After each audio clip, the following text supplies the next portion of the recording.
50 آپ نے بندے لگا دیے, 50 ڈویژن تو آپ نے کریٹ کرنے ہیں, 50 گاڑیاں, 50 پروٹوکول, 50 دفتر, 50 کیمپ آفس, 50 گھر, یہ ساری چیزیں ساتھ ساتھ چل رہی ہیں نا. آئی ایم ایف آپ کے پیچھے پڑا ہوا ہے, آپ فوجوں وزیروں کی فوج اور موج بھرتی کر رہے ہیں. یہ چیز کہ یہ حکومت کہیں نہیں جا رہی, یہ تاثر دن بدن مضبوط ہو رہا ہے. عمران خان صاحب جتنے مرضی مقبول ہو جائیں, لیکن یہ بھی ایک حقیقت ہے کہ اس مقبولیت کو آپ نے اپنی پولیٹیکل ایکسیپٹنس کے ساتھ سیاسی رستہ کیسے بنانا ہے, وہ گھر آپ کو آتا ہے کہ نہیں آتا.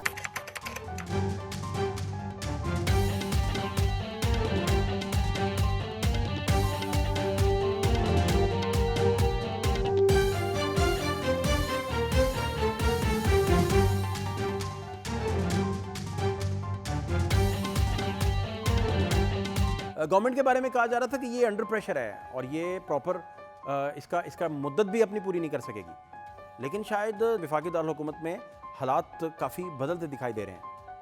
حالات اگر بدلتے دکھائی نہ بھی دیں, لیکن جو گورنمنٹ کا کنڈکٹ ہے اس میں آپ کو تھوڑی مضبوطی آتی دکھائی دے رہی ہے. اس کی وجوہات ہیں کہ اپوزیشن اکٹھ اپنی پریس ریلیز دیتا ہے اور اعلامیے میں بتاتا ہے کہ یہ پارلیمنٹ اور اس کے وجود اور اس کی سالمیت کو نہیں مانتے.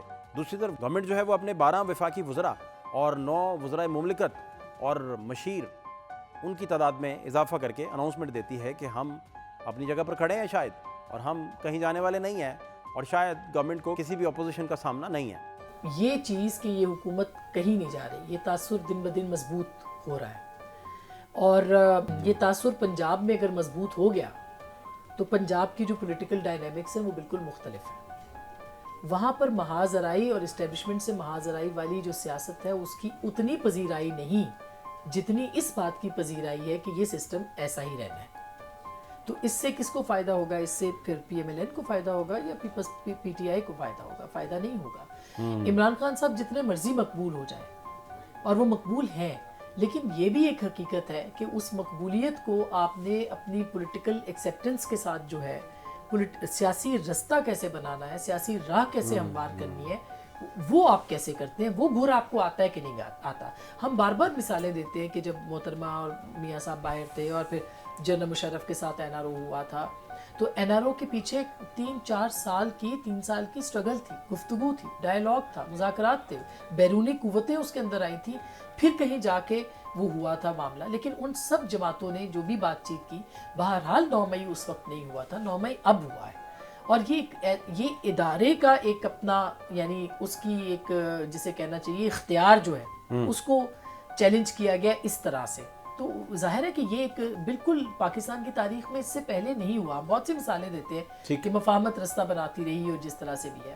اس وقت مفاہمت کا رستہ بنانے کے لیے بھی کچھ قربانیاں دینی پڑیں گی, اور کیا وہ پی ٹی آئی وہ قربانیاں دے پائے گی, یہ ایک بہت بڑا سوال ہے. کیبنٹ میں جو اضافہ ہے یہ تو کافی پرانی بات ہے, کیونکہ آپ اس وقت دیکھ لیں کہ ایک منسٹر کے پاس 2 بلکہ 3 جو ہے وہ ڈپارٹمنٹس ہیں. تو یہ اضافہ جو ہے یہ بہت پہلے کرنے کا ارادہ تھا, لیکن بہرحال مختلف وجوہات کی بنیاد پہ یہ لیٹ ہوتا رہا. تو اب جو اس کا ایک مناسب سائز ہے وہ اس اضافے سے جو ہے وہ وجود میں آئے گا. اسے آپ ایکسیس نہیں کہہ سکتے. اگر 1-2 کا ہوتی تو پھر تو سمجھ میں آتی تھی نا کہ کوئی ڈویژن میں ضرورت ہے یا کوئی. اب 50 آپ نے بندے لگا دیے, 50 ڈویژن تو آپ نے کریٹ کرنے ہیں, 50 گاڑیاں, 50 پروٹوکول, 50 دفتر, 50 کیمپ آفس, 50 گھر, یہ ساری چیزیں ساتھ ساتھ چل رہی ہیں نا. آپ آسٹیرٹی کہہ رہے ہیں کہ جی بچت ہونی ہے, پیسے جی آئی ایم ایف آپ کے پیچھے پڑا ہوا ہے کہ وہ کہتے ہیں جی آپ بہت زیادہ خرچے کم کریں.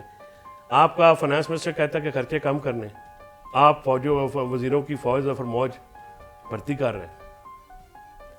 یہ اس وقت کیوں ہوئی؟ تو یہ جو ٹیکنیکل سٹاف ہے, یعنی مارے تھے تسی گئے ہو, کوئی تنخواہیں بھی ہیں وہ نہیں بڑھ رہی ہیں. تو حکومت تو پیسے خرچ رہی ہے میڈیا کے اوپر, کیوں خرچ رہی ہے؟ اس لیے کہ حکومت عوام کی تائید سے نہیں آئی, پورا اعتماد نہیں ہے, چھوٹی چھوٹی باتوں سے گھبرا جاتے ہیں. عالیہ حمزہ کو جلسہ کرنے کی اجازت نہیں ہے, فیصل چودھری کو اپنے گھر پہ ورکر کنونشن کرنے کی اجازت نہیں ہے. ٹھیک ہے, آپ ہر وقت جو ہے وہ کام پہ ٹانگ نہیں ہے.